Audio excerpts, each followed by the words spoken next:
Aniq bilaman, shu retsept bo'yicha ekler tayyorlab ko'rsanglar, boshqa safiyadan sotib olmaysizlar. Buning uchun videoni oxirigacha ko'ringlar va o'zingizga saqlanib tiqib olinglar.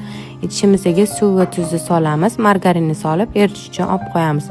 Erigandan so'ng unimizni solib yaxshilab aralashtirib sovutamiz. Sovigandan so'ng tuxumlarimizni ketma-ketlikda chaqib, bir xil massa bo'lguncha yaxshilab aralashtirib olamiz. So'ng nasadka yordamida xuddi shunaqa palchikali chiqarib 160 gradusda 35-40 daqiqada pishiramiz. Pishgandan so'ng orasini kesib, krem tayyorlashga o'tamiz. Buning uchun qaymoq, sut va shakarni yaxshilab ko'pirtirib, tayyor pishgan zavarnoylarimizning orasiga siqib chiqaramiz.